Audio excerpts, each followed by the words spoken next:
40 ng huwad na dangal. Sa gabi ng anibersaryo ng mga Buenaventura, selyado ng kataksilan ang bawat halakhak. Habang suot ni Rico ang barong na pinagpuyatan kong labhan, nilalapastangan niya ang aming sumpa sa loob mismo ng bawal na silid, kasama ang asawa ng sarili niyang kapatid. Ako si Wally, ang asawang itinuring nilang katulong, at ito ang katapusan ng aking pananahimik. Sino ang tunay na talunan? Wally is just a servant in a wife's clothing. Ikaw ang tunay na reyna ko, Yeng. Ang boses ni Rico ay parang matalim na talim ng gunting na biglang humiwa sa malapot na katahimikan ng pasilyo. Sa tapat ng pintuan ng banyo sa ikalawang palapag ng mansyon ng mga Buenaventura, nanigas ang buong katawan ni Wally. Ang kanyang mga kamay, na dati ay bihasa sa pagtahi ng pinakahahalagang tela at bihirang manginig, ay biglang nawalan ng lakas. Dahilan upang halos mabitawan niya ang mga bagong labang tuwalya na kaniyang dala. Ang bango ng pampalambot ng tela na kaniyang pinili ng may pagmamahal ay tila naging amoy ng nabubulok na bulaklak sa kaniyang pang-amoy. Sa kabilang panig ng pinto, narinig niya ang mahinang tawa ni Yeng, isang tunog na puno ng panunukso at kawalan ng hiya. Ang kislot ng tawa na yon ay sumugat sa puso ni Wally nang mas malalim pa sa anumang pisikal na sakit.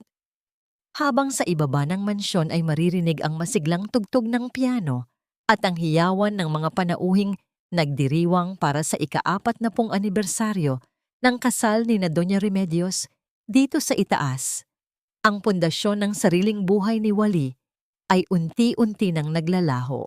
Wally, ang babaeng tanging hangad lamang ay maging katuwang ng kaniyang asawa sa lahat ng hirap at ginhawa. Siya na naging anino ni Rico sa loob ng 5 taon. Tinitipid ang bawat sentimo at tinitiis ang bawat pag-alipusta ng biyenan para lamang mapanatili ang kapayapaan sa tahanan. Kanina lamang ay buong ingat niyang nilaro ang mainit na plansa sa barong Tagalog ni Rico. Tinitiyak na walang kahit isang lukot ang makikita sa kasuotan ng asawa para sa gabi ng parangal. Ngunit ngayon, nalaman niyang ang bawat paghapos niya sa telang iyon ay isang paghahanda lamang para sa kanyang sariling pagluluksang walang kabaong. Ang bawat salitang lumalabas sa bibig ni Rico ay tila mga lason na unti-unting pumapatay sa kaniyang diwa. Ang lalaking kaniyang pinagkatiwalaan ng kaniyang kinabukasan ay siya palang magnanakaw ng kaniyang dangal. Ramdam ni Wally ang pamamanhid ng kaniyang mga daliri at ang kaniyang hininga ay naging mabigat at kapos, tila may isang malaking bato na nakadagan sa kaniyang dibdib. Ang kaniyang mga mata na dati ay puno ng pag-asa ay ngayon ay nanunuyo. Hindi man lamang makaluha dahil sa sobrang tindi ng hapdi ng katotohanan, muli niyang narinig ang tinig ni Rico, mas malambing, mas totoo kaysa sa anumang lambing na ibinigay nito sa kanya sa nakalipas na mga taon. Sinabi nito kay Yeng kung gaano siya naiirita sa bawat pag-asikaso ni Wally, kung paanong ang pagiging masunurin ni Wally ay tila isang tanikalang sumasakal sa kanya.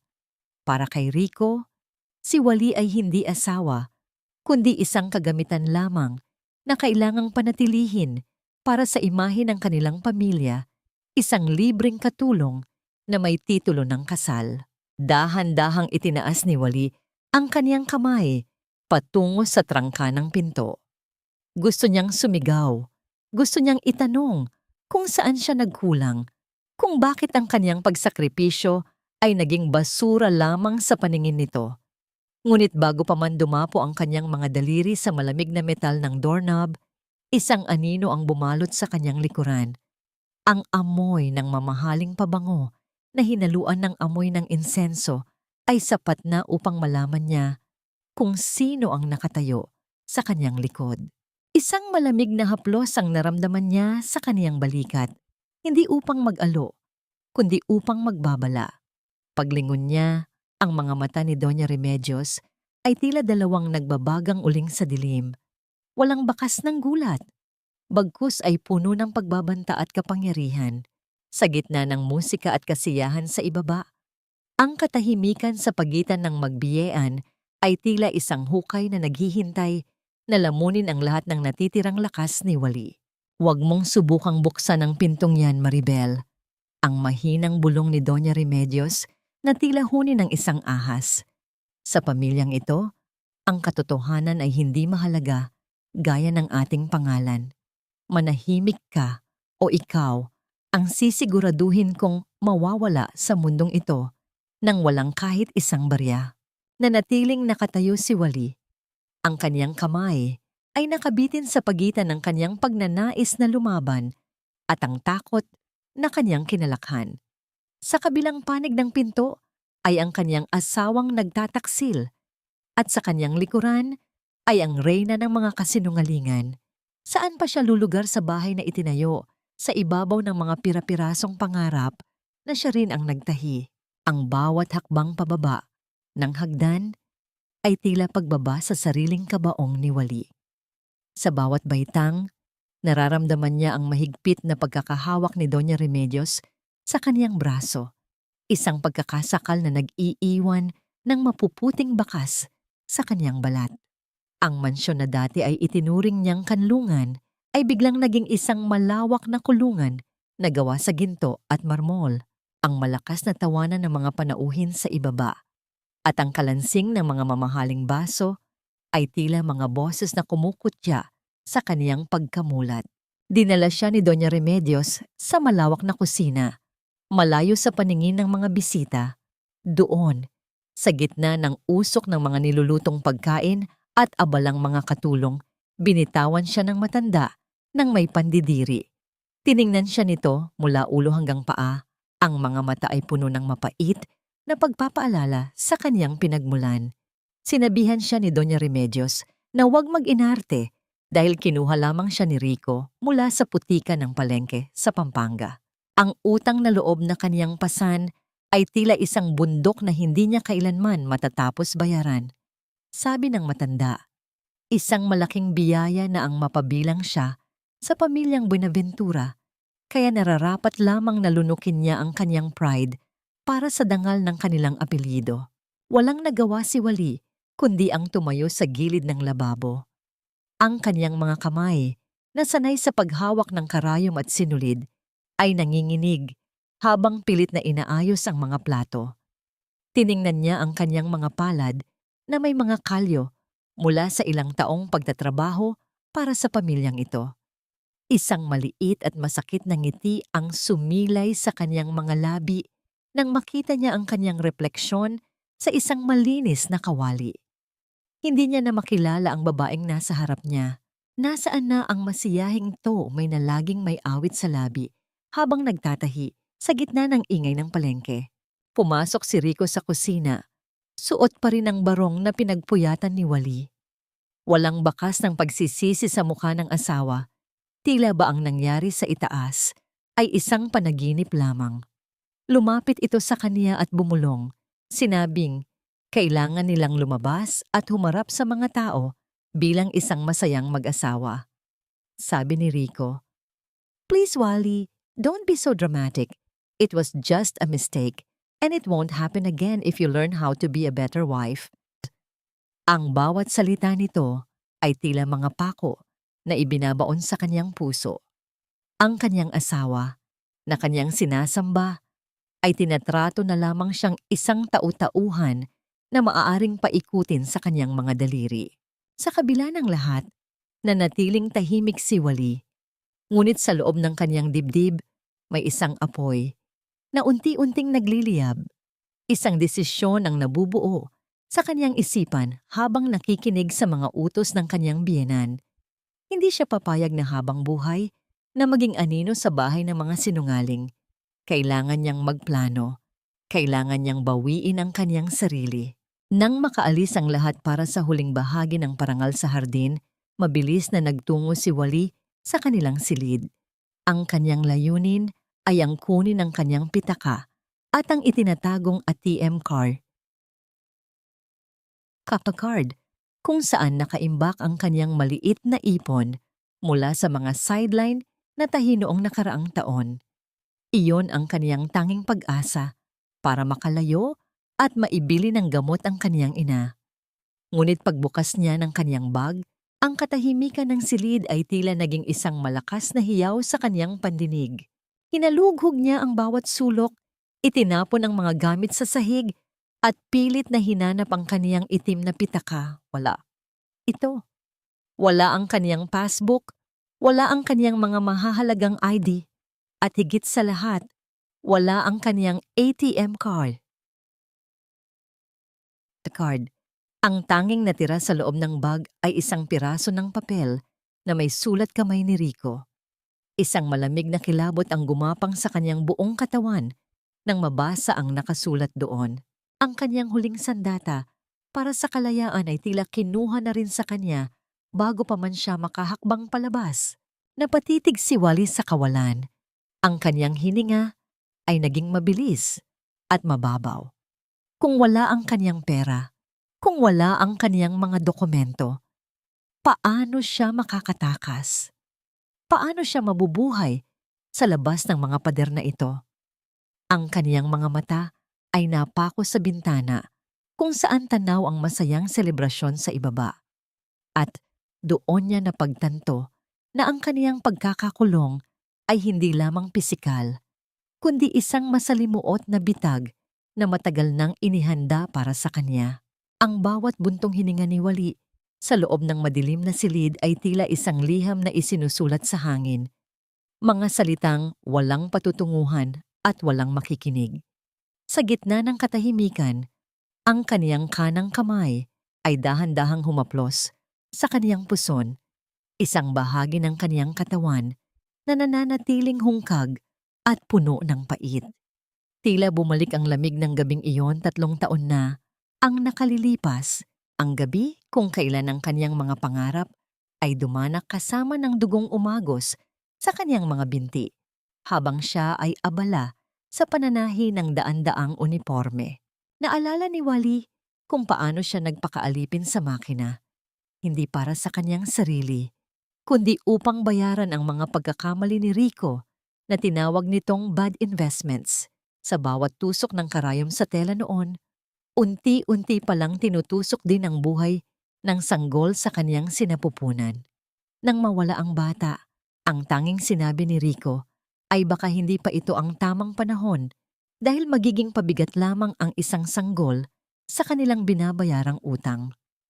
Walang yakap, walang pakikiramay, tanging ang tunog lamang ng kaniyang sariling paghikbi ang bumalot sa kaniyang pagdadalamhati habang si Rico ay mahimbing na natutulog sa kanyang tabi. Mula sa ibaba ng mansyon, ang tinig ni Doña Remedios ay muling umalingaw-ngaw sa pamamagitan ng mikropono. Isang mapagpanggap na boses na nagpapasalamat sa Diyos para sa isang ganap na pamilya. Ang bawat salita ng matanda ay tila isang mariing sampal na nagpapaalala kay Wally na sa bahay na ito, ang kaniyang pagdurusa ay isang dekorasyon lamang na kailangang itago sa likod ng mga mamahaling kurtina. Napatingin si Wally sa kaniyang lumang baul sa sulok, ang tanging bagay na hindi kailanman pinansin ni Rico dahil para sa kanila, ito ay basura, ang mga gamit sa pananahi ng kaniyang yumaong ina. Dahan-dahanan siyang lumapit sa baul at binuksan ito. Ang amoy ng lumang kahoy at kalawang na karayom ay tila isang yakap mula sa kaniyang nakaraan. Isang paalala na bago siya naging isang Buenaventura, siya ay si Wally na may sariling dangal at galing. Sa ilalim ng mga makukulay na sinulid, naramdaman ng kaniyang mga daliri ang isang matigas na bagay.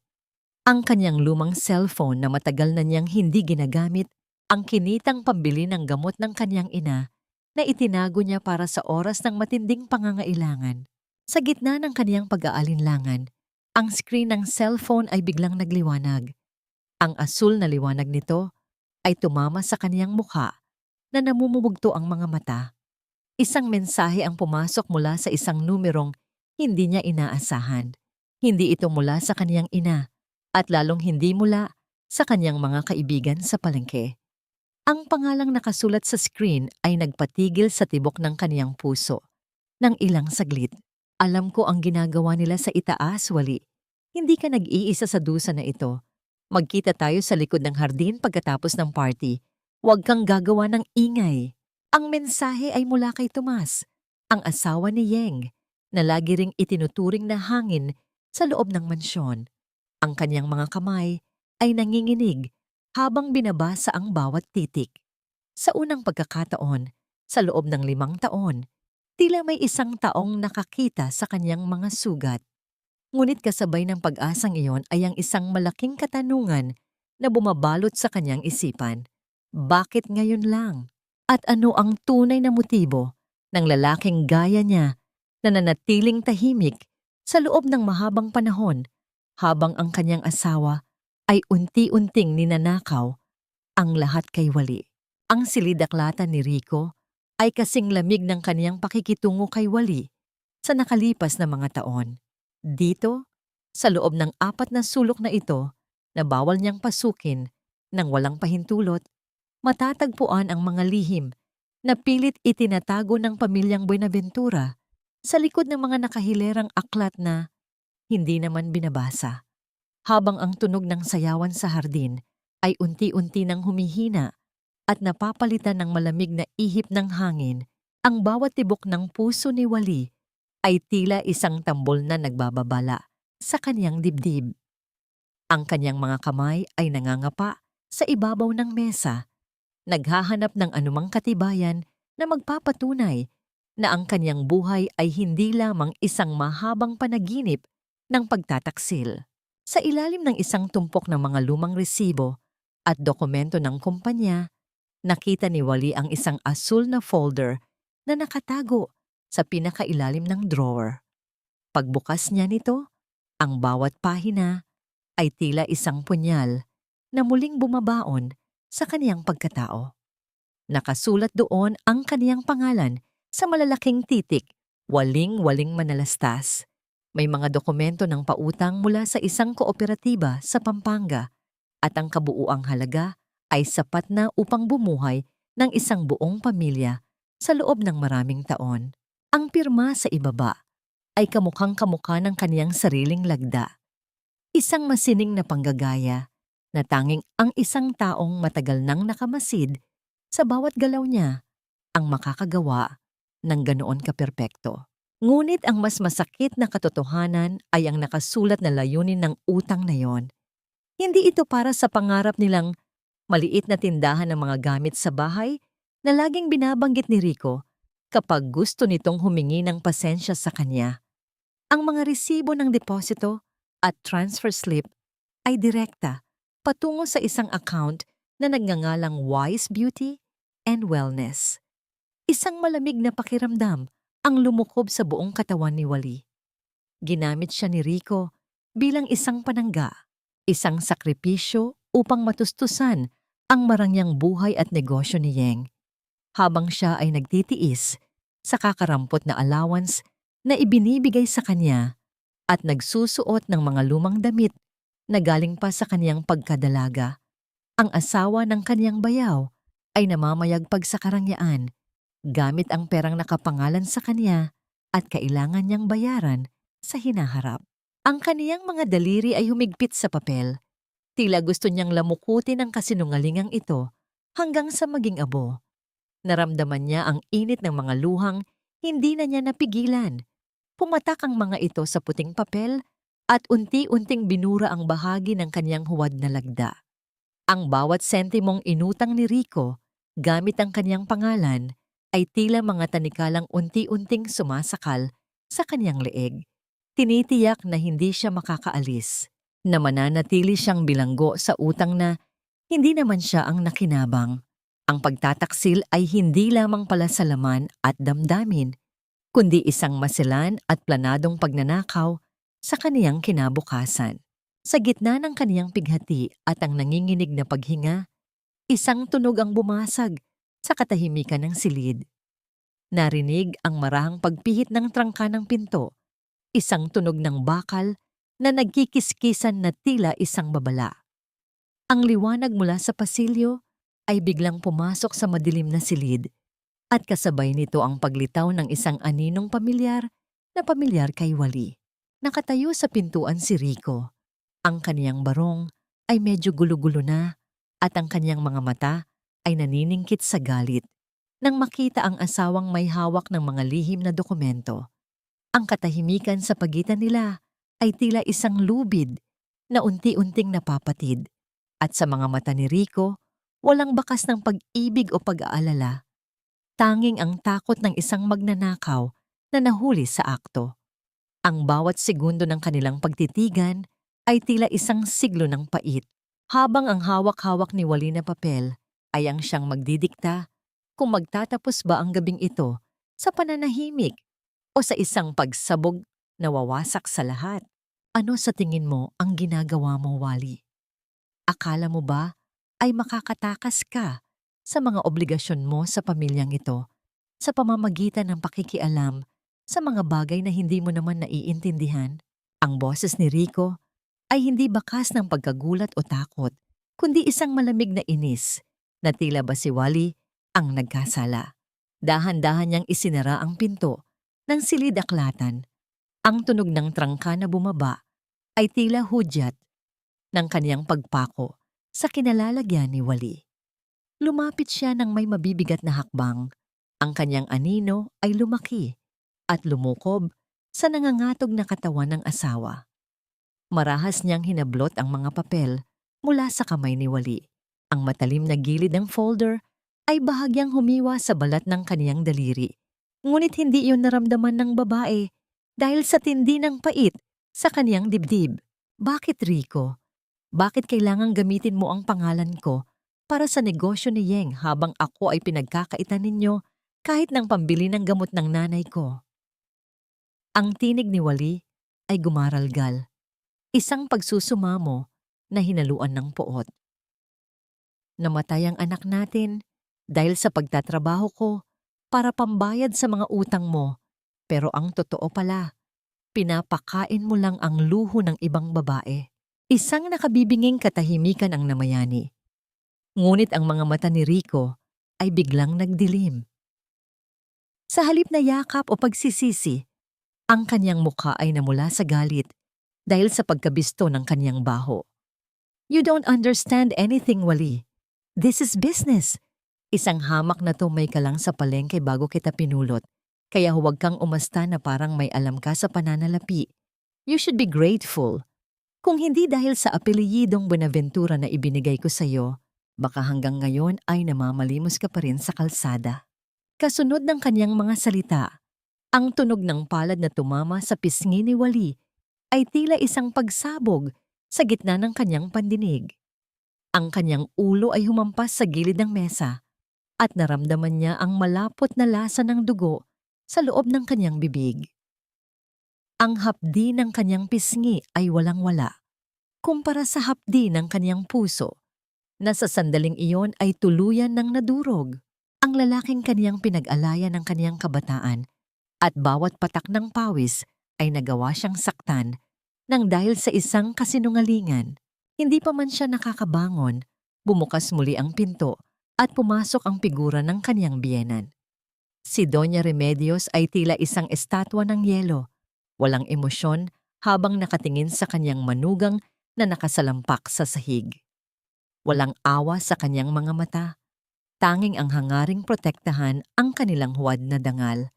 Lumapit ang matanda, ang kaniyang mamahaling tsinelas ay lumikha ng marahang tunog sa makintab na sahig habang humihinto sa tapat ng mukha ni Wally. Kung balak mong gamitin ang mga dokumentong yan para sirain ang pangalan namin, mag-isip ka ng makasampung beses, Maribel. Ang banta ng matanda na may kasamang matalas na titig. Ang lahat ng utang na yan ay nakapangalan sa'yo.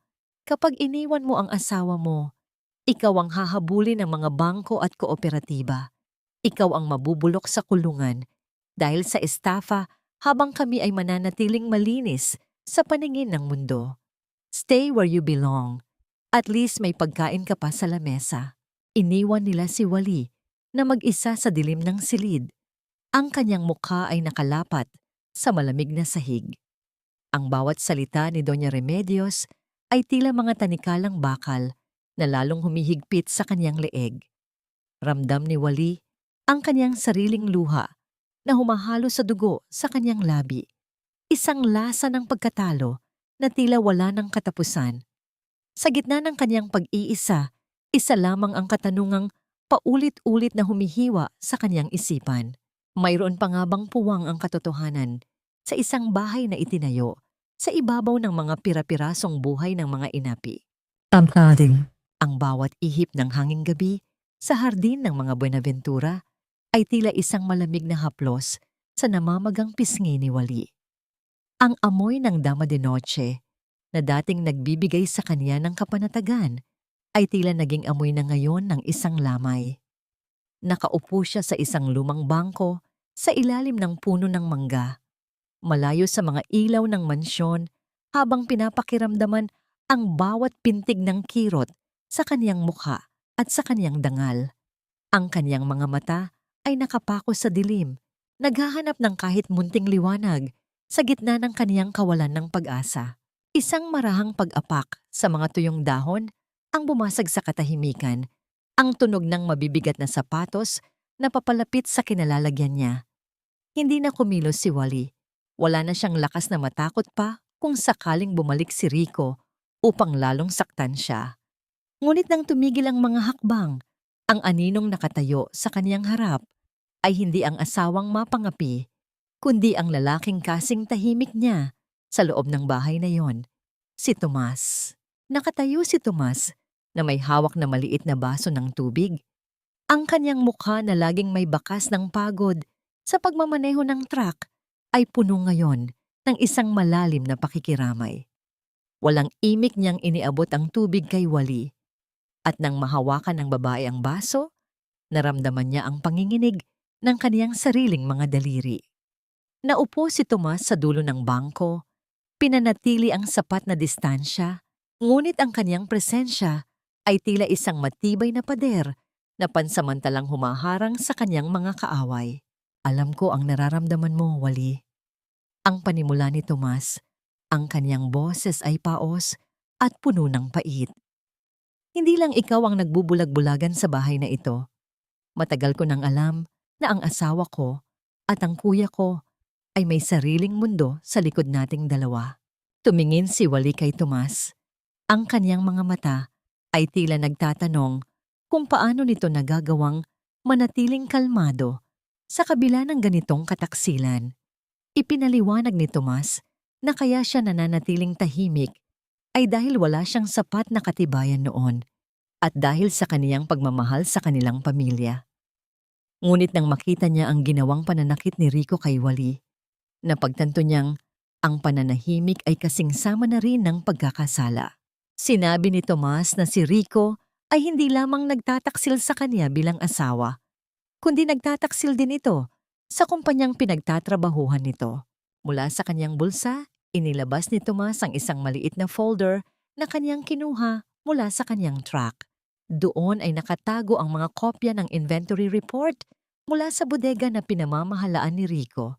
Ipinakita niya kay Wally ang mga irregularidad, mga kagamitan sa kusina na idinedeklarang damaged, ngunit ang totoo ay ibinebenta ni Rico sa labas upang makalikom ng perang ipinambabayad sa salon ni Yeng.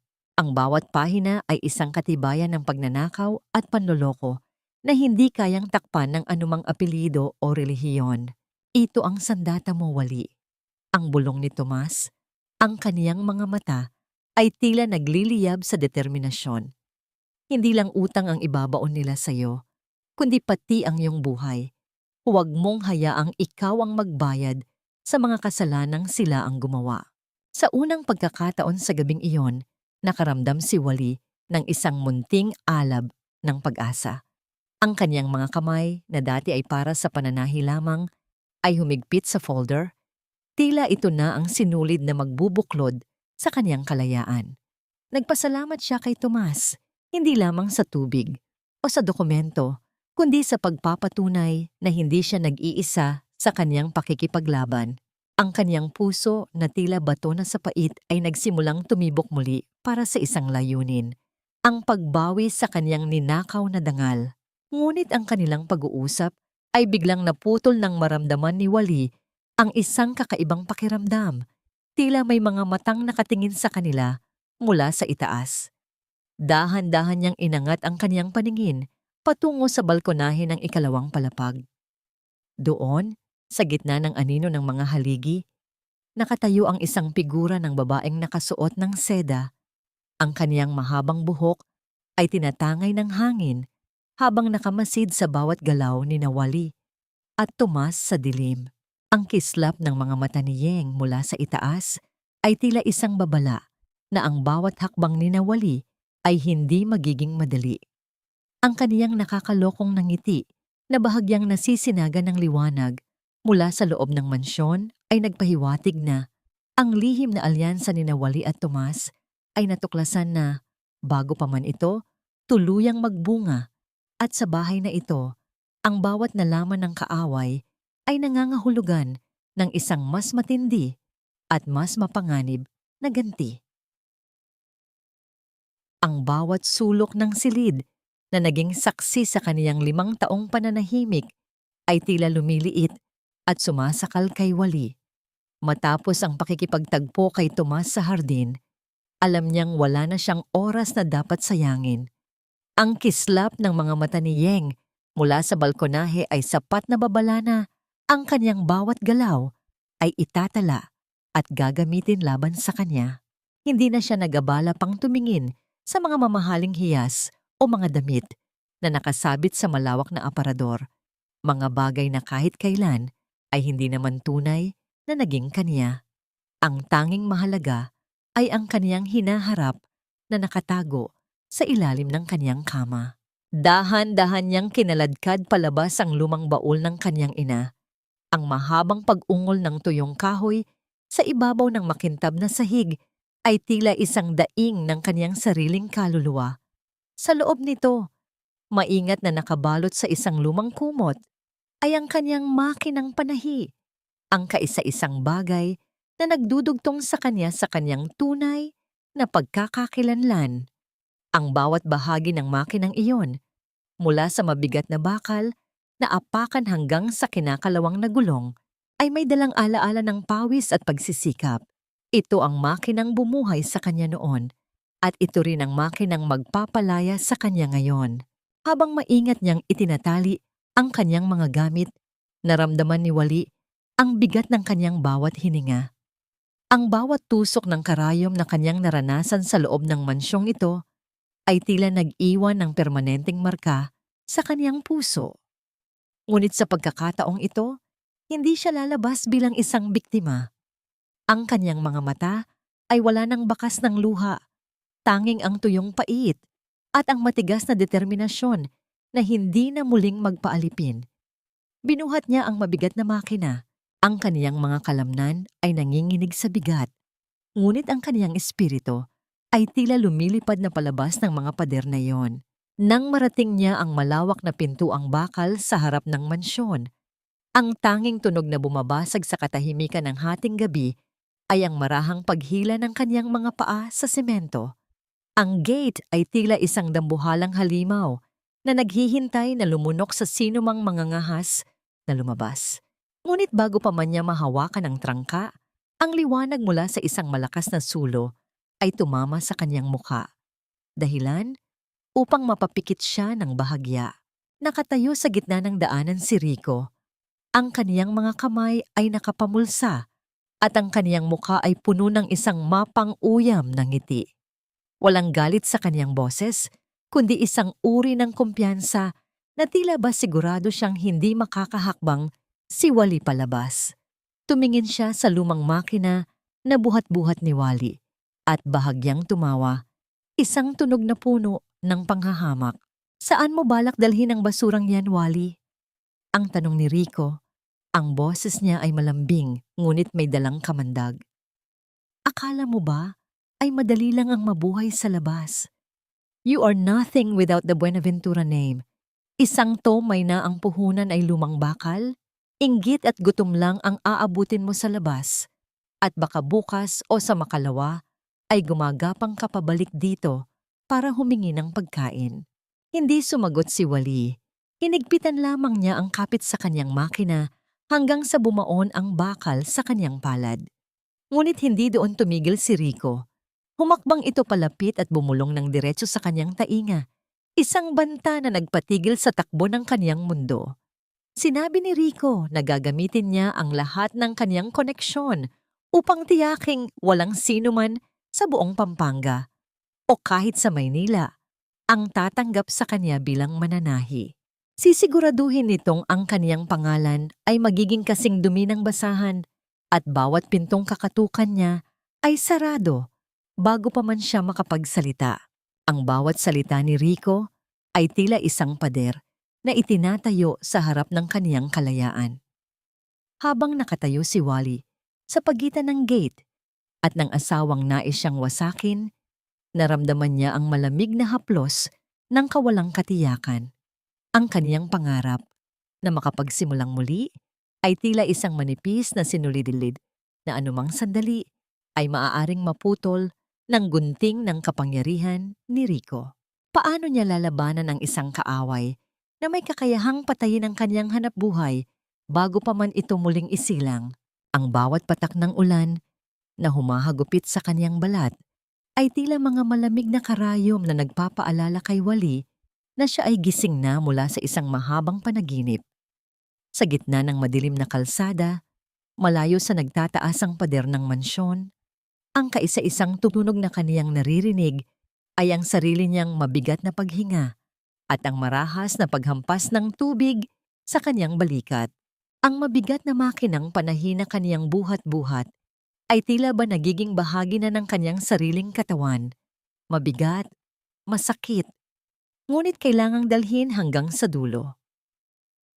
Hindi na siya lumingon pa sa likod sapagkat alam niyang ang bawat sulyap sa kinalakihang bilangguan ay isang hakbang pabalik sa kapahamakan. Narating niya ang bukana ng lumang palengke sa Pampanga ng madaling araw na.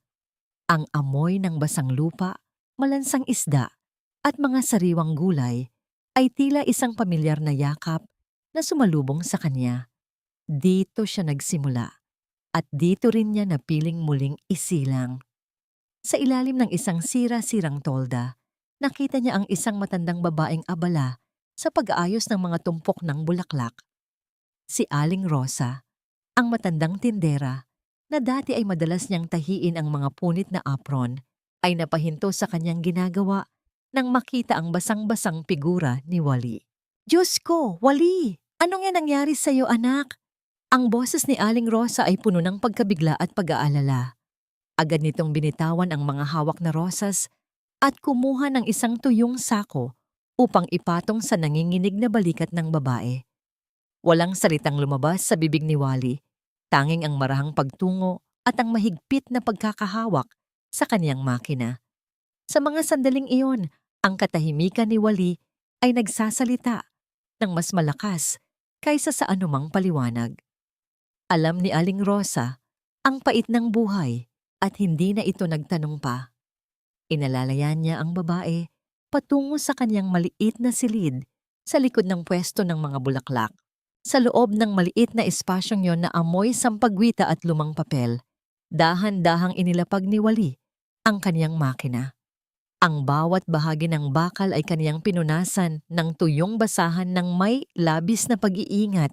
Tila ba pinupunasan niya ang sarili niyang mga sugat. Sinabi ni Aling Rosa na maaari siyang manatili roon hanggat gusto niya, kapalit ng kaunting tulong sa pagtitinda. Isang munting nangiti ang sumilay sa labi ni Wally. Isang ngiting hindi pilit, isang nangiting hindi para sa imahe ng mga Buenaventura. Dito, sa gitna ng kahirapan at amoy ng palengke, naramdaman niya ang isang uri ng kalayaan na hindi kayang bayaran ng lahat ng ginto ni Doña Remedios. Nagsimulang tumanggap si Wally ng mga maliliit na tahiin, mga butas na bulsa, mga sirang zipper, at mga kurtinang kailangang paikliin. Ang kaniyang mga daliri ay muling sumayaw sa ibabaw ng tela, at ang bawat ikot ng gulong ng kaniyang makina ay tila isang awit ng kaniyang pagbangon. Ngunit sa likod ng bawat tahi, naroon pa rin ang pangamba. Naaalala niya ang banta ni Rico, ang takot na baka anumang sandali ay may dumating na tauhan ng asawa upang sirain ang kaniyang munting simula. Ang kaniyang bawat pagtulog ay mababaw, laging naghihintay sa susunod na paghampas ng kapalaran. Isang hapon, habang abala si Wally sa pag-aayos ng isang makulay na bestida, isang anino ang humarang sa liwanag ng kaniyang pwesto. Ang tunog ng mga sapatos na yari sa mamahaling balat sa ibabaw ng semento ay tila isang babala. Inasahan ni Wally na makikita ang galit na mukha ni Rico. Ngunit nang iangat niya ang kaniyang paningin, isang babaeng nakasuot ng formal na damit at may dalang asul na bag ang nakatayo sa kaniyang harap. Ang mukha nito ay seryoso, ngunit may bahid ng kabaitan. Isang estrangherong tila may dalang mahalagang balita. Ikaw ba si Maribel Manalastas? Ang tanong ng babae ay direkta at walang paligoy-ligoy. Ako si Attorney Selena Valderrama. Ipinadala ako ni Tomas Soriano. Mayroon tayong kailangang pag-usapan tungkol sa iyong hinaharap at tungkol sa mga tanikalang pilit na ibinabalot sa iyo ng pamilyang Buenaventura. Nanigas ang mga daliri ni Wally sa hawak na tela. Ang pangalan ng kaniyang asawa ay tila isang laso na muling bumuhay sa kaniyang mga takot. Ngunit ang presensya ng abogada ay nagbigay sa kanya ng isang kakaibang pakiramdam. Ang kaniyang munting mundo sa palengke ay muling yanig ng isang puwersang hindi niya inaasahan. Habang nakatitig sa abogada, naramdaman ni Wally na ang kaniyang pakikipaglaban ay hindi pa natatapos sa pag-alis sa mansyon. Ito ay nagsisimula pa lamang at ang kaniyang kalayaan ay may katumbas na presyong kailangan niyang harapin ng buong tapang. Mataya, ang bawat salita ni Attorney Selena ay tila isang matalas na gunting na unti-unting pumuputol sa mga buhol-buhol na sinulid ng takot sa isipan ni Wally. Sa loob ng maliit na dampa ni Aling Rosa, kung saan ang tanging liwanag ay nagmumula sa isang aandap-andap na bumbilya, ang presensya ng abogada ay tila isang sulo sa gitna ng masukal na kagubatan. Inilapag ni Selena ang kaniyang asul na bag sa ibabaw ng hapag na kahoy at ang marahang tunog ng pagkakalas ng trangka nito ay tila hudyat ng pagbubukas ng isang bagong kabanata. Tiningnan ko na ang mga dokumentong ipinadala ni Tomas. Ang panimula ni Selena, ang kaniyang boses ay kalmado, ngunit may awtoridad na hindi matatanggihan. Wally, kailangan mong maintindihan na hindi ka isang bilanggo ng mga utang na yan. This is a clear case of financial abuse and forgery.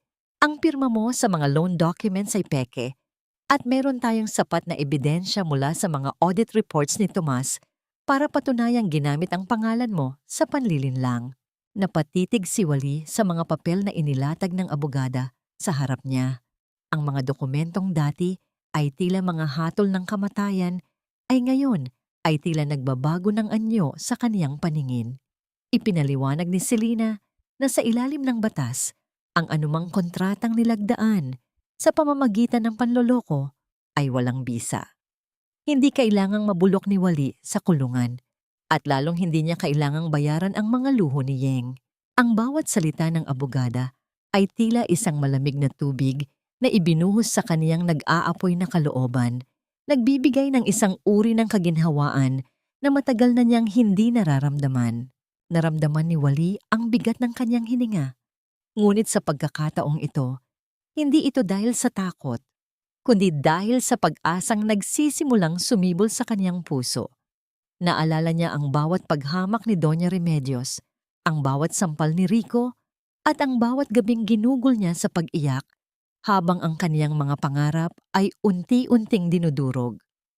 Ang dangal na ipinagmamalaki ng mga Buenaventura ay isa palang marupok na maskarang gawa sa kasinungalingan at siya ang may hawak ng lakas upang tanggalin ito. Huminga ng malalim si Selena at tinitigan si Wally ng diretso sa mga mata. Ang katahimikan sa loob ng silid ay tila naging kasing bigat ng isang bundok. Alam ng abogada na ang laban na ito ay hindi lamang tungkol sa mga papel at pirma. Ito ay tungkol sa pagwasak sa isang makapangyarihang pader na itinayo ng maraming taon ng pag-aapi. Isang malaking desisyon ang kailangang gawin ni Wally. Isang hakbang na hindi na niya maaaring bawiin kapag nasimulan na. Ngunit kailangan mong maging handa, Wally. Ang seryosong babala ni Selena, ang kaniyang tono ay mas bumigat. Kapag isinampa natin ang kasong ito, hindi lang si Rico ang babagsak. Madadamay ang buong reputasyon ng mga Buenaventura.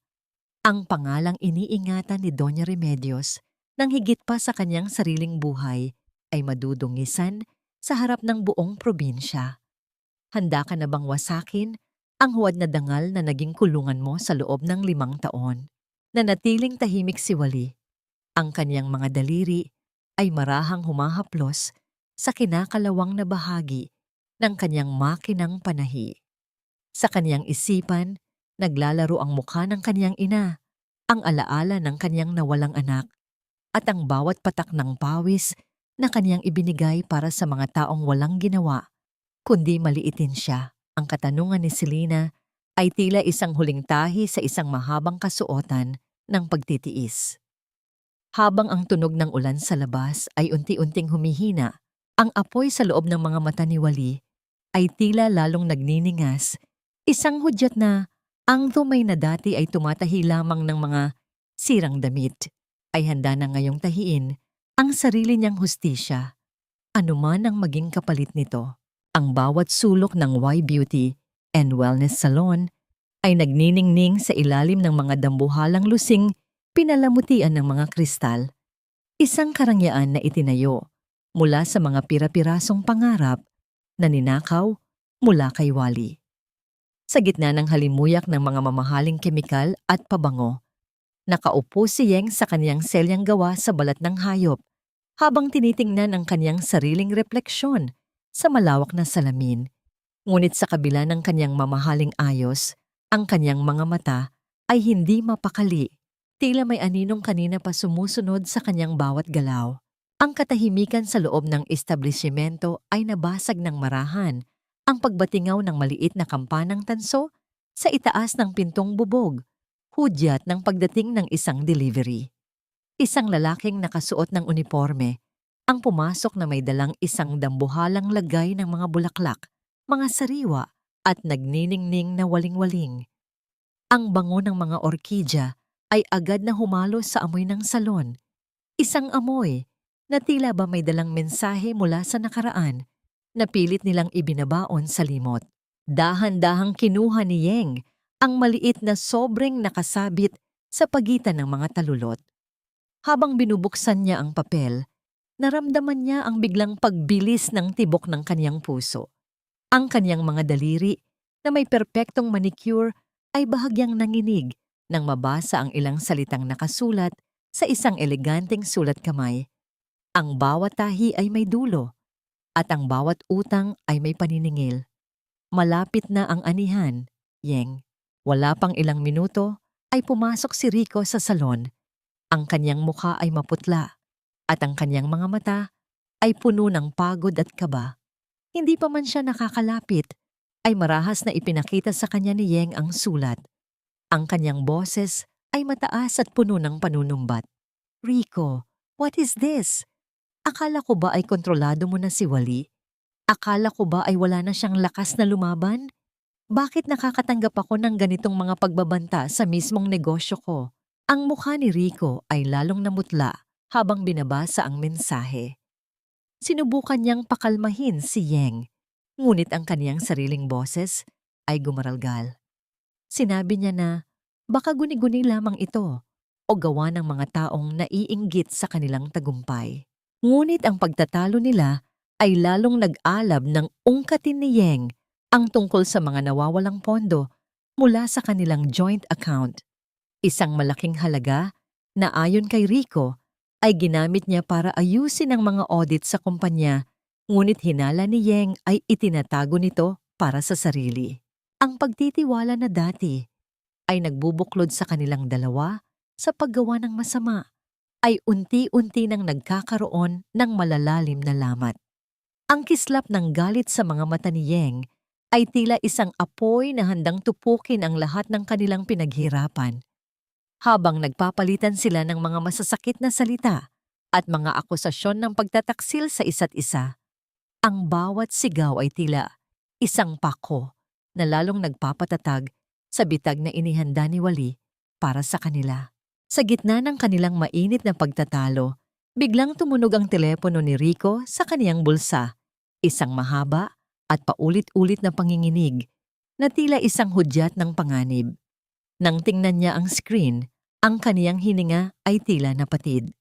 Ang tawag ay mula sa punong tanggapan ng kumpanya, isang tawag na hindi niya inaasahan sa ganoong oras. Ang kanyang mga mata ay nanlaki sa takot habang nakatingin kay Yeng, at ang katahimikan na biglang bumalot sa kanila ay tila isang babala na ang mga kasinungalingang kanilang itinayo ay nagsisimula nang gumuho at ang unang bato ay tumama na sa pundasyon ng kanilang marupok na kaharian. Ang bawat huni ng mga kuliglig sa labas ng dampa ni Aling Rosa ay tila mga bulong ng nakaraan na pilit kumakawala sa dilim. Sa loob ng maliit na silid, ang amoy ng tuyong dahon at lumang papel ay lalong tumapang habang nakaupo si Wally sa harap ng kaniyang munting lamesa. Ang kaniyang mga daliri ay hindi na humahawak ng karayom. Sa halip ay maingat nitong hinahaplos ang isang lumang sobreng kulay kape na ibinigay sa kanya ni Aling Rosa. Ang katahimikan sa pagitan ng dalawang babae ay tila isang malalim na balon, puno ng mga lihim na matagal nang itinatago sa ilalim ng lupa. Akala mo ba, Wally, ay ipinanganak silang may gintong kutsara sa bibig? Ang basag na tinig ni Aling Rosa ay bumasag sa katahimikan. Ang kaniyang mga mata ay tila nakatanaw sa isang panahon na wala na. Sinimula ng matanda ang pagkukuwento tungkol sa isang dalagang nagngangalang Medyos, isang ambisyosong babae mula sa pinakamahirap na sulok ng Pampanga na nagtrabaho bilang labandera sa mansyon ng mga Buenaventura. Walang donya noon, tanging isang babaeng handang gawin ang lahat upang makatakas sa putik. Kahit na ang ibig sabihin nito ay ang paghabi ng isang malaking kasinungalingan na tatagal ng 4 na dekada. Nakinig si Wally ng may halong panginginig habang inilalarawan ni Aling Rosa kung paano nakuha ni Remedios ang kaniyang posisyon. Hindi ito dahil sa pag-ibig o dangal, kundi dahil sa isang madilim na plano upang maangkin ang kayamanan ng pamilya Buenaventura. Ang dangal na lagi nitong ipinupukol sa mukha ni Wally ay isa palang marupok na kastilyong gawa sa buhangin. Ramdam ni Wally ang kaniyang sariling hininga na tila nagiging yelo sa kaniyang dibdib nang mapagtanto niyang ang babaeng nagpahirap sa kanya ay mas masahol pa pala sa lahat ng akala niya. Ang bawat pagmamaliit sa kaniyang pagiging tomay ay mula lamang sa isang matinding takot ni Remedios na baka may makakita sa kaniyang sariling pinagmulan. Dahan-dahang binuksan ni Wally ang sobre. Ang marahang tunog ng pagkapunit ng lumang papel ay tila isang hudyat ng pagbagsak ng isang pader. Sa loob nito ay nakatago ang isang lumang dokumento na may mantsa ng panahon at amoy ng alikabok. Isang orihinal na birth certificate. Habang binabasa ni Wally ang mga impormasyong nakasulat doon, ang kanyang mga mata ay nanlaki sa matinding gulat. Ang bawat titik ay tila isang kidlat na tumatama sa kanyang diwa. Binubura ang lahat ng kanyang nalalaman tungkol sa asawang si Rico at sa pamilyang kanyang pinaglingkuran. Ang pangalan ng ama na nakasulat sa dokumentong yon ay hindi si Don Buenaventura, isang katotohanang sapat na upang bawiin ang lahat ng karapatan, yaman at pangalan na tinatamasa ni Rico sa kasalukuyan. Ang buong pundasyon ng kanilang dangal ay nakatayo sa isang malaking panlilinlang na maaring magpabagsak sa kanila sa isang iglap. Ang tomay na dati ay pinagkaitan ng lahat ay may hawak na ngayon ng pinakamatalas na gunting na maaaring pumutol sa bawat sinulid ng kapangyarihan ng mga Buenaventura. Napatitig si Wally sa dokumento. Ang kanyang kamay ay nanginginig sa pagitan ng puot at pananabik para sa katarungan. Sa gitna ng madilim na dampa, naramdaman niya ang isang uri ng kapangyarihan na kailanman ay hindi niya inakalang magkakaroon siya. Ang kanyang mga mata ay nag-aapoy sa determinasyon habang iniisip ang mukha ni Doña Remedios at Rico. May hawak na siyang bomba na nakabalot sa lumang papel at ang tanging kailangan na lamang niyang gawin ay ang magpasya kung kailan niya sisilaban ang mitsa upang tuluyang mawasak ang bahay ng mga sinungaling na pumatay sa kanyang mga pangarap. Ang bawat salita ay dapat may katumbas na panalangin, hindi ng puot, Maribel. Sa harap ng Diyos at ng batas, ikaw ay sumisira sa isang sagradong tahanan dahil lamang sa iyong maling hinala. Ang boses ni Doña Remedios ay kasing lamig ng marmol na sahig ng silid pulong sa loob ng opisina ng mediator. Nakaupo ang matanda ng may tuwid na likod. Ang kanyang mga daliri ay mahigpit na nakahawak sa kanyang rosaryong gawa sa mamahaling kristal. Ang bawat salita niya ay tila isang balabal ng kabanalan na pilit ibinabalot sa isang madilim na katotohanan. Sa kanyang tabi, si Rico ay nakayuko, pilit na nagtatago sa likod ng kanyang ina, habang ang kanyang mga kamay ay hindi mapakali sa ibabaw ng kanyang hita. Sa kabilang dako ng lamesa, naramdaman ni Wally ang panginginig ng kanyang sariling mga daliri sa ilalim ng lamesa. Ang bawat pintig ng kanyang puso ay tila isang babala, isang paalala ng sakit na kaniyang tiniis sa loob ng maraming taon. Ang amoy ng aircon at lumang papel sa loob ng silid ay tila sumasakal sa kanya. Ngunit ang presensya ni Attorney Selena sa kaniyang tabi ay nagsilbing isang matibay na haligi. Tiningnan ni Wally ang kaniyang biyenan, ang babaeng gumamit ng relihiyon upang gawin siyang alipin. At sa unang pagkakataon, hindi siya umiwas ng tingin. Ang tahanang sinasabi ninyo, nanay, ay matagal na ninyong ginawang kulungan. Ang mahinang tugon ni Wally, ngunit ang kaniyang boses ay may timbang na hindi kailanman narinig ng mga Buenaventura. Hindi hinala ang dala ko rito ngayon, kundi ang mga boses na pilit ninyong pinatahimik. Sa isang marahang paggalaw, inilabas ni Attorney Selena ang isang maliit na digital recorder. Ang marahang tunog ng pagpindot sa aparato ay tila hudyat ng pagguho ng isang pader. Umalingaw-ngaw sa loob ng silid ang boses ni Doña Remedios, mabangis, puno ng pangaalipusta at hayagang pagbabanta kay Wally noong gabing pinalayas siya. Kasunod nito ay ang mga dokumento ng pautang na may pekeng pirma ni Wally, kasabay ng mga bank statement na nagpapatunay na ang benta ng bodega ay dumidiretso sa personal na account ni Rico para sa salon ni Yeng. Ang katahimikan na sumunod ay kasing bigat ng isang hatol. Ang mukha ni Doña Remedios ay tila naging abo sa putla. Ang kaniyang labi ay nanginig, ngunit walang salitang lumabas. Ang kaniyang dangal ay unti-unti nang nilalamon ng kaniyang sariling mga salita. Sa gitna ng tensyon, ang mediator ay lumingon kay Rico, humihingi ng paliwanag sa mga ebidensyang hindi maikakaila. Biglang tumayo si Rico. Ang kaniyang upuan ay lumikha ng isang matalim at nakakangilong tunog sa pagkakiskis sa sahig. Ang kaniyang mga mata ay tila naghahanap ng malalabasan, punong-puno ng takot ng isang hayop na nakulong.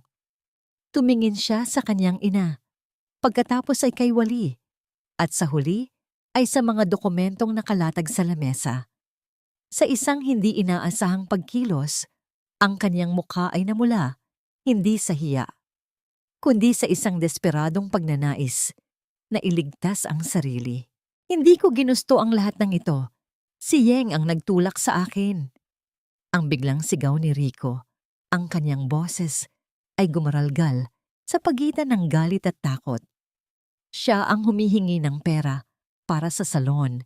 Siya ang nagsabing gamitin ang pangalan ni Wally dahil wala namang magagawa ang asawa ko kundi sumunod. Ma, alam mo ang lahat ng ito, hindi ba? Huwag ninyong isakripisyo ang pangalan ko para lang sa kanya. Ang bawat salita ni Rico ay tila isang lason na kaniyang isinuka sa gitna ng silid. Isang hayagang pagkakanulo sa babaeng kaniyang naging katuwang sa panloloko. Napatitig si Wally sa asawa, hindi dahil sa sakit, kundi dahil sa matinding pagkamuhi sa kakahuyan ng karakter nito. Ang pagtataksil ni Rico ay hindi lamang pala limitado sa kaniya, kundi pati sa lahat ng taong kaniyang kasabwat. Habang ang bawat isa sa silid ay tila na bato sa kanilang kinatatayuan, isang katanungan ang pumasok sa isipan ni Wally. Kung nagawa ni Rico na itapon ang kaniyang sariling katuwang upang iligtas ang kaniyang balat, ano pa ang kayang gawin ni Doña Remedios kapag ang lahat ng kaniyang lihim ay tuluyan ng nalantad? Ang amoy ng mamahaling barnes at pabango sa loob ng Y Beauty Salon ay tila naging amoy ng usok ng isang nasusunog na gusali sa tindi ng tensyong bumabalot sa bawat sulok nito. Wala na ang malambing na tugtog na dati ay nagpapakalma sa mga kliyente. Ang tanging naririnig ay ang mabilis at mabigat na paghinga ni Yeng habang marahas niyang itinatapon ang mga kagamitan sa sahig. Ang marahas na pagtama ng mga kristal na bote sa makintab na semento ay naglikha ng matatalim na tunog ng pagkabasag. Isang ingay na tila bahiyaw ng kaniyang sariling gumuho na pangarap. Nang pumasok si Rico sa salon, ang kaniyang mukha ay puno ng pawis at ang kaniyang mga mata ay tila sa isang hayop na sinusubukan pang humanap ng malalabasan. Ngunit bago pa man siya makapagsalita, sinalubong siya ni Yeng ng isang malakas na sampal na nag-iwan ng pulang marka sa kaniyang pisngi at naglikha ng isang matunog na dampi sa gitna ng katahimikan. Hayop ka, Rico. Akala mo ba ay papayag akong ako lang ang mabubulok sa putikan? Ang sigaw ni Yeng ay gumaralgal, ang kanyang mukha ay naging kasing pula ng kanyang lipstick dahil sa matinding galit. Ginamit mo ako. Ginamit mo ang pera ng kumpanya niyo para busugin ako sa mga pangako. Tapos sa harap ng mediator, itatapon mo ako na parang basahan para lang iligtas ang sarili mo at ang lintik na dangal ng nanay mo? Sinubukan ni Rico na hawakan ang braso ni Yeng. Ang kanyang boses ay puno ng desperasyon. Yeng, listen to me. I had to do it. Si Mama ang nag-utos. Kapag hindi ko ginawa yon, mawawalan kami ng mana. I can still save us. Just give me time. Ngunit huli na ang lahat para sa mga matatamis na salita. Sa isang mabilis na pagkilos, inilabas ni Yeng ang kaniyang cellphone at ipinakita kay Rico ang mga larawan ng lahat ng inventory reports at pekeng resibo na siya mismo ang nagtago. Bilang kaniyang insurance, isang mapait na tawa ang kumawala sa kaniyang mga labi, isang tunog na puno ng lason at paniningil. Sinabi niya kay Rico na bago pa man ito makaisip ng susunod na hakbang, naisend na niya ang lahat ng ebidensya sa email ng kanilang kumpanya at sa mga awtoridad. Kung babagsak siya, sisiguraduhin niyang kasama si Rico sa ilalim ng lupa. Kasabay ng kanilang pagtatalo, ang liwanag mula sa asul at pulang ilaw ng mga sasakyan ng pulis ay nagsimulang tumama sa mga salamin ng salon. Isang mabilis at paulit-ulit na kislap na tila hudyat ng katapusan. Ang tunog ng mabibigat na sapatos na naglalakad sa labas at ang marahas na pagkatok sa pintong bubog ay tila mga hatol ng kamatayan para sa kanilang dalawa. Pumasok ang mga tauhan ng kawanihan ng rentas at mga pulis. Bit-bit ang isang kautusan na nag-uutos sa agarang pagpapasara at pag-sequestrate sa lahat ng kagamitan sa loob ng salon dahil sa hindi pagbabayad ng buwis at pagkakasangkot sa financial fraud. Ang mga tauhan ni Yeng ay nagmamadaling lumabas. Ang kanilang mga mukha ay puno ng takot at hiya habang pinapanood ang kanilang amo na pilit na kinakaladkad palabas. Habang inilalagay ang dilaw na tape sa pintuan ng salon, ang tunog ng pag-ikot ng kadena at ang pagbagsak ng trangka ay tila huling tahi sa libingan ng kanilang mga ambisyon. Nakatayo sa gilid ng kalsada, si Rico. Ang kanyang mga kamay ay nanginginig habang pinapanood ang pagguho ng kaniyang itinayong kaharian ng kasinungalingan. Ngunit ang kaniyang mas malaking takot ay hindi ang pagkawala ng salon, kundi ang katotohanang ang kaniyang kumpanya ay nagsimula na ring magsagawa ng malalimang imbestigasyon sa kanyang pangungupit. Sa gitna ng kaguluhan, ang kanyang paningin ay napako sa isang figura sa di kalayuan. Isang babaeng nakatayo sa anino, tahimik na nanonood na ang tanging liwanag ay mula sa kaniyang sariling kapayapaan. Ang bawat sulok ng mansyon ng mga Buenaventura na dati ay puno ng halimuyak ng mga mamahaling bulaklak at ingay ng mga piling panauhin ay tila naging isang malawak at malamig na kuweba. Ang katahimikan sa loob ng bahay ay kasing bigat ng isang sumpa, kung saan ang tanging naririnig ay ang marahang pag-ugong ng mga aircon na tila ba hininga ng isang naghihingalong halimaw. Nakaupo si Doña Remedios sa kanyang paboritong silya sa gitna ng sala, suot ang kanyang pinakamagandang perlas at ang kanyang tuwid na likod na tila ba kaya pa nitong pasanin ang gumuho niyang mundo. Ngunit ang kanyang mga mata, na dati ay puno ng mapanghusgang kislap, ay ngayon ay nakatitig lamang sa kawalan. Tila ba naghihintay sa isang hatol na alam niyang hindi na niya matatatakasan. Ang marahang pagpihit ng malaking pintong bakal sa harap ay lumikha ng isang matagal at nagkikiskisang tunog na bumasag sa katahimikan ng mansyon. Pumasok si Wally nang walang pag-aalinlangan. Ang kaniyang mga hakbang sa ibabaw ng makintab na marmol ay may dalang katiyakan at kapayapaan. Walang bakas ng galit sa kanyang mukha. Tanging ang isang malalim na pag-unawa sa katotohanang ang bawat kasalanan ay may kani-kaniyang takdang panahon ng paniningil. Huminto siya sa tapat ng matanda at sa unang pagkakataon, hindi siya yumuko bilang isang manugang na takot, kundi bilang isang babaeng nakalaya na sa kanyang mga tanikala. Wala na ang iyong anak, Remedios. Ang mahinang panimula ni Wally. Ang kanyang boses ay tila isang malumanay na ihip ng hangin na may dalang matinding lamig. Tumakas si Rico bitbit ang huling piraso ng inyong kayamanan. Iniwan ka sa gitna ng kahihiyang ikaw rin ang nagpunla. Ang dangal na itinayo mo sa loob ng 40 taon ay tila isang kastilyong buhangin na tinangay na ng agos.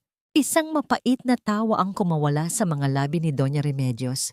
Isang tunog na parang pagkabasag ng isang tuyong dahon.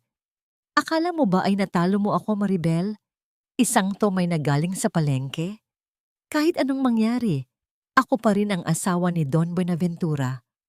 Ako ang reyna ng tahanang ito at walang makapagbabago sa katotohanang ang dugong nananalaytay sa pamilyang ito ay asul at marangal. Dahan-dahang inilapag ni Wally ang isang lumang sobrang kulay kape sa ibabaw ng mesang gawa sa ivory. Ang marahang pagbagsak ng papel sa ibabaw ng matigas na ibabaw ay tila isang malakas na hudyat ng katapusan. Ang dugong sinasabi mo, Remedios, ay kasing pula lamang ng dugo ng bawat taong inapakan mo. Alam ko ang tungkol sa iyong nakaraan. Alam ko na si Rico ay hindi tunay na anak ng yumaong Don. Ang dokumentong yan ay ang orihinal na birth certificate na itinatago mo sa loob ng maraming dekada. Ang pruweba na ang lahat ng yaman at titulong hawak ninyo ngayon ay nakatayo sa isang malaking panloloko sa batas at sa pamilya Buenaventura. Ang katahimikan na sumunod ay kasing talim ng isang punyal. Ang mga daliri ni Doña Remedios na nakahawak sa kanyang rosaryo ay nagsimulang manginig ng marahas hanggang sa ang mga kristal na butil ay lumikha ng maliliit na tunog ng pagbabanggaan. Ang kanyang mukha ay tila naging abo sa putla at ang kanyang hininga ay naging mabilis at mababaw. Tila ba ang hangin sa loob ng mansyon ay biglang naubos. Ang lihim na kanyang itinago nang higit pa sa kanyang sariling kaluluwa ay nasa kamay na ng babaeng kanyang itinuring na basura. Sa isang iglap, ang kaniyang tuwid na likod ay unti-unting nanghina at bumagsak. Ang kaniyang buong katawan ay tila nawalan ng lakas na dalhin ang bigat ng kaniyang sariling mga kasinungalingan. Naramdaman niya ang pamamanhid ng kaniyang kaliwang bahagi at ang kaniyang paningin ay nagsimulang lumabo habang ang mga dambuhalang lusing sa itaas ay tila umiikot at lumiliit. Ang kanyang bibig ay bumuka, ngunit walang salitang lumabas. Tanging isang mahinang daing na tila ba isang huling pagsuko sa tadhana. Habang nakasandal ang matanda sa silya, ang tunog ng sirena ng mga sasakyan ng mga awtoridad sa labas ng gate ay nagsimulang umalingaw-ngaw. Isang malakas at paulit-ulit na babala na ang mga sheriff ay naroon na upang ipatupad ang pagkumpiska sa mansyon. Tiningnan ni Wally ang kaniyang biyenan nang may halong pait at awa. Ang palasyong itinayo sa kasinungalingan ay tuluyan ng gumuho at sa gitna ng mga guho, walang natira, kundi ang isang matandang babaeng nag-iisa, yakap ang kanyang mga perlas na wala na ngayong halaga sa harap ng katotohanan. Ang sikat ng araw na tumatagos sa bintana ng bagong gawang gusali sa gilid ng lumang palengke ay tila isang mainit na yakap na nagpapahayag ng isang bagong simula. Ang amoy ng bagong tabas na tela at ang halimuyak ng sariwang kape ay humahalo sa hangin, lumilikha ng isang atmosfera ng katahimikan at pag-asa. Wala na ang mabigat na presensya ng mga pader ng mansyong Buenaventura. Sa halip, ang bawat sulok ng silid na ito ay humihinga ng kalayaan. Sa itaas ng pinto, ang isang simpleng karatula na gawa sa kahoy ay may nakaukit na pangalan ng may gintong pintura, Waling-Waling Atelier. Ang ritmo ng makinang panahi ni Wally ay tila isang awit ng pagkakaisa. Isang tunog na nagmumula sa mabilis na pag-ikot ng gulong at ang banayad na pagtaas-baba ng karayom sa ibabaw ng makulay na sutla. Ang kaniyang mga daliri ay sumasayaw ng may kagaanan. Bawat tahi ay puno ng pagmamahal at dangal na siya mismo ang muling bumuo. Hindi na siya nagtatahi para bayaran ang mga utang ng iba. Ngayon, bawat hibla ng sinulid ay simbolo ng kaniyang sariling tagumpay at ng mga pangarap na kailanman ay hindi na muling mananakaw. Sa isang sulok ng atelier, may nakatalagang maliit na mesa kung saan nakaupo ang isang batang babaeng may lungkot sa mga mata. Hawak ang isang sirang bestida. Huminto si Wally sa kaniyang ginagawa. Tumayo ng may ngiti at lumapit sa kanya. Hindi lamang pananahi ang serbisyong ibinibigay ni Wally. Ang kaniyang atelier ay naging kanlungan din para sa mga kababaihang nakaranas ng pait ng buhay. Ang bawat pag-aayos niya ng sirang tela ay sinasabayan niya ng mga payo at pakikinig. Tinitiyak na ang bawat pusong lumalabas sa kaniyang pinto ay kasing tibay na ng mga tahi sa kanilang damit. Don't worry, Hija. Ang bawat punit ay kayang ayusin basta't huwag kang susuko sa sarili mo.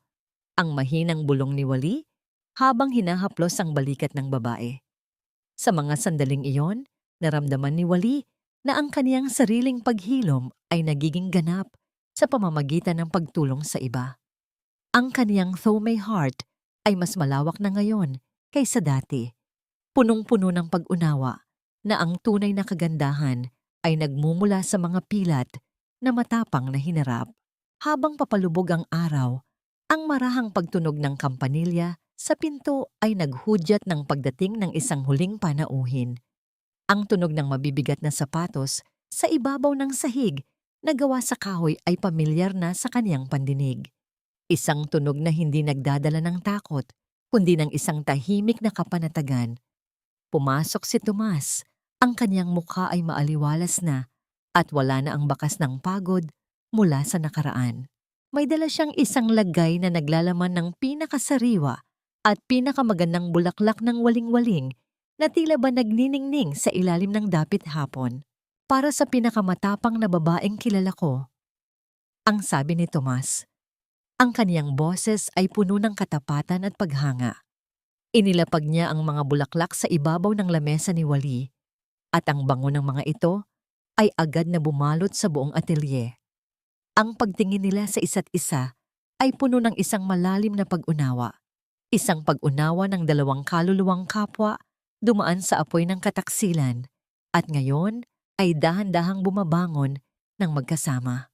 Walang pangako ng madali ang pag-ibig, tanging ang respeto at ang pangakong mananatili bilang mga saksi sa kani-kaniyang paglago. Gayunpaman, Sa gitna ng kanilang payapang pag-uusap, ang pansin ni Wally ay naagaw ng isang itim na sasakyang dumaan sa harap ng kaniyang tindahan. Dahan-dahan ang takbo, tila ba nagmamasid. Ang kanyang puso ay bahagyang kumislot, isang instingto ng kaniyang nakaraan na tila nagbabala. Habang pinagmamasdan niya ang paglayo ng sasakyan sa dilim ng gabi, isang katanungan ang pumasok sa kanyang isipan. Sa kabila ng kanyang tagumpay at kapayapaan, tuluyan na nga bang bumitaw ang mga anino ng pamilyang Buenaventura? O ang kanyang pinakamalaking pagsubok ay naghihintay lamang sa huling yugto ng kanyang pagbangon? Wally, please. Ikaw lang ang makakatulong sa akin. I have nowhere else to go. Ang boses na yon, na dati ay puno ng pagmamalaki at kapangyarihan, ay ngayon ay tila isang basag na plaka na puno ng desperasyon. Sa pintuan ng waling-waling atelier, nakatayo ang isang lalaking halos hindi na makilala ni Wally. Si Rico ay nakasuot ng lukot-lukot na polo. Ang kanyang buhok ay magulo, at ang kanyang mga mata ay lubog at puno ng takot. Ang bawat hininga niya ay may amoy ng alak at pagkabigo, isang malaking kaibahan sa malinis at maliwanag na silid kung saan ang amoy ng bagong telang koton ang namamayani. Dahan-dahang binitawan ni Wally ang kaniyang hawak na gunting. Ang tunog ng pagtama ng bakal sa lamesang kahoy ay tila isang hudyat ng pagtatapos ng kaniyang pagtatrabaho para sa araw na yon. Tiningnan niya ang kaniyang asawa, ang lalaking minahal niya, nang higit pa sa kaniyang sarili, ang lalaking naging sanhi ng kaniyang pinakamalalim na pighati. Wala siyang naramdamang galit, walang pagnanais na sumigaw, tanging isang tuyong pagod at malalim na awa para sa isang taong hindi kailanman natutong magpahalaga sa tunay na kayamanan. Wally, I'm so sorry, nagkamali ako, okay? I realize na ikaw lang talaga ang nagmamahal sa akin. Ang patuloy ni Rico habang humahakbang palapit. Ang kanyang mga kamay ay nanginginig sa pagnanais na humawak sa braso ni Wally. Kinuha na ng bangko ang lahat. Si Mama, nasa ospital at hindi ako kinikilala. Yeng betrayed me. Please, let's start over. I can help you here sa shop mo. We can be a team again. Isang mapait na ngiti ang sumilay sa mga labian ni Wally. Isang ekspresyong tila ba nakakita ng isang bata na pilit na nagtatayo ng kastilyong buhangin sa gitna ng rumagasang alon. Dahan-dahan, siyang lumapit sa kanyang lumang baul at kinuha ang isang maliit na sobre. Ang marahang pagkaluskos ng papel sa kanyang palad ay tila naging kaisa-isang tunog sa gitna ng kanilang paghaharap. Rico, ang team na sinasabi mo ay matagal nang nabuwag noong gabing mas pinili mong itahi ang iyong buhay sa mga kasinungalingan ni Yeng at sa kapritsyo ng iyong ina. Ang mahinang tugon ni Wally, ang kaniyang boses ay kasing tibay ng mga tahi sa kanyang pinakamahusay na disenyo. Dinala mo ako rito dahil kinuha mo ako sa palengke at sinabi mong may utang na loob ako sa inyo. Ngayon, tatapusin na natin ang kwentong yan. Inabot ni Wally ang sobre kay Rico. Sa loob nito ay ang eksaktong halaga ng perang ginastos ng pamilyang Buenaventura para sa kaniyang kasal at ang mga unang buwan ng kaniyang pananatili sa mansyon. Isang halagang pinag-ipunan niya mula sa bawat pagod at puyat sa kaniyang atelier. Ang pag-abot ng sobrang iyon ay tila pagputol sa huling sinulid na nagkakabit sa kanya sa pangalang Buenaventura. Ito ang kabayaran sa utang na loob na paulit-ulit ninyong isinumbat sa akin. Ang sabi ni Wally, ang kaniyang mga mata ay direkta at walang takot. Binabayaran ko ang kalayaan ko, Rico. Hindi dahil kailangan ko, kundi dahil ayaw kong may kahit isang hibla ng iyong pagkatao ang manatili sa aking buhay. You don't need a wife, Rico. You need a mirror to see kung ano ang ginawa mo sa sarili mo. Kasabay ng kanyang huling salita, ang tunog ng papalapit na sasakyan ng mga awtoridad ay muling umalingaw-ngaw sa labas. Ang marahang paghinto ng gulong sa ibabaw ng graba ay tila hudyat ng katarungan. Ang mga pulis na matagal nang naghahanap kay Rico dahil sa kasong estafa at malversation ay dahan-dahang pumasok sa atelier. Walang nagawa si Rico kundi ang tumayo ng tuliro. Ang kaniyang mga balikat ay bumagsak habang marahan siyang kinakabitan ng mga bakal sa kaniyang mga kamay. Habang inilalabas si Rico sa kaniyang atelier, ang tanging tunog na naiwan ay ang marahang pag-ikot ng kaniyang makinang panahi na dahan-dahang tumitigil dahil sa kawalan ng apak. Tiningnan ni Wally ang likod ng lalaking dati ay kaniyang buong mundo. At sa unang pagkakataon, sa loob ng maraming taon, nakaramdam siya ng tunay na kagaanan. Ang bawat pait, bawat sampal, at bawat patak ng luha ay tila tinangay na ng hanging dapit hapon. Nang tuluyan ng mawala ang ingay ng sasakyan ng pulis, muling bumalik ang katahimikan sa waling-waling atelier. Isang katahimikan na hindi na nakakasakal, kundi puno ng payapang musika ng kaniyang sariling tagumpay. Huminga ng malalim si Wally. Ipinikit ang kanyang mga mata at naramdaman ang init ng araw sa kanyang mukha. Ang dumay na dati ay nakayuko sa hirap ay nakatayo na ngayon ng may dangal. Handa nang itahi ang kanyang huling obra maestra. Ang isang buhay na wala ng bahid ng kasinungalingan. Ang bawat sikat ng araw na dahan-dahang lumulubog sa likod ng mga bundok ng Pampanga ay nag-iiwan ng kulay kahel at lilangguhit sa langit. Isang tanawing tila isang dambuhalang telang sutla na ibinuka sa kalawakan. Sa loob ng waling-waling atelier, ang huling sinag ng araw ay tumatama sa mga kristal na beads na nakatahi sa isang puting bestida, dahilan upang ang buong silid ay mapuno ng maliliit na kislap ng liwanag. Ang katahimikan sa paligid ay hindi na nakabibingi gaya ng sa mansyon ng mga Buenaventura. Ito ay isang katahimikang puno ng hininga, ng pag-asa at ng musikang nagmumula sa kaniyang sariling kapayapaan. Hinaplos ni Wally ang kaniyang mga palad, nararamdaman ng bawat kalyo at maliliit na pilat mula sa mga tusok ng karayom sa nakalipas na mga taon. Ang mga marka sa kaniyang balat ay hindi na mga paalala ng kaniyang pagiging alipin, kundi mga medalya ng kaniyang katatagan. Sa kaniyang isipan, ang mukha ni Rico at ang malupit na tinig ni Doña Remedios ay tila mga malalabong anino na lamang sa isang lumang pelikula.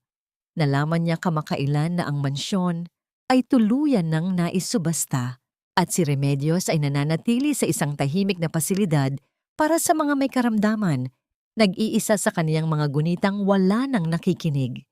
Si Rico naman ay nagbabayad na ng kaniyang mga utang sa loob ng malamig na rehas. Ngunit ang mga balitang ito ay hindi na nagbibigay kay Wally ng galit o tuwa.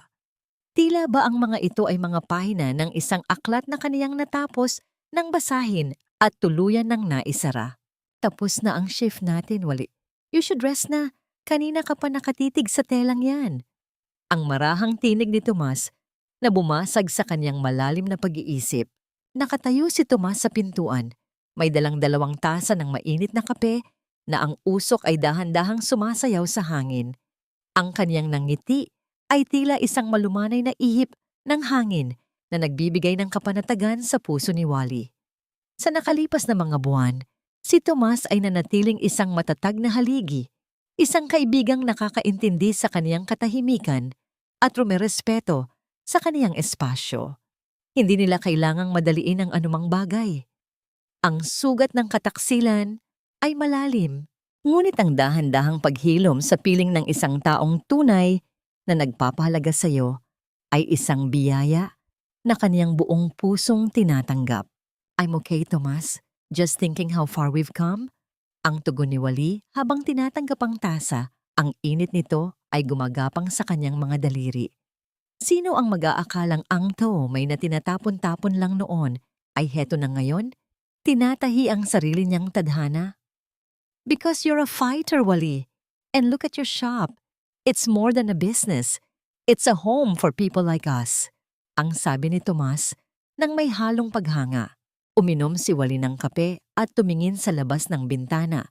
kung saan ang mga bulaklak ng waling-waling ay dahan-dahang sumasayaw sa ihip ng hanging gabi. Napagtanto niya na ang tunay na pagpapatawad ay hindi ang paglimot sa sakit, kundi ang pagpili na huwag nang hayaang kontrolin ng sakit na iyon ang kaniyang bukas. Pinatawad na niya ang kaniyang sarili sa pananatili ng matagal sa dilim at binitawan na niya ang puot para sa mga taong sumira sa kanya. Ang kaniyang puso ay malaya na. Kasing laya ng mga ibong lumilipad patungo sa kanilang pugad, ang kaniyang buhay ay hindi na isang bahay ng mga sinungaling.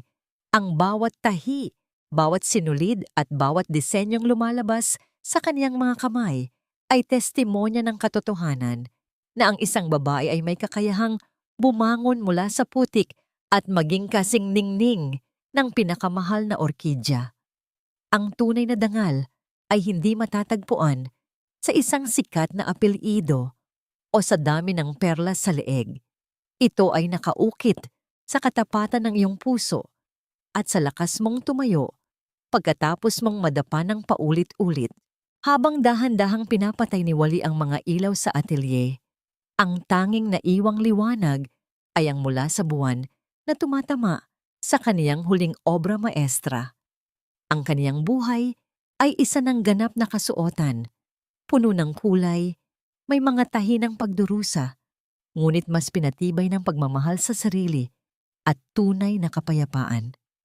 Huminga siya ng malalim. Hinawakan ang kamay ni Tomas na naghihintay sa kanya sa labas at sabay silang humakbang patungo sa isang gabi na wala ng lihim, tanging ang pangako ng isang bukas na malinis at totoo.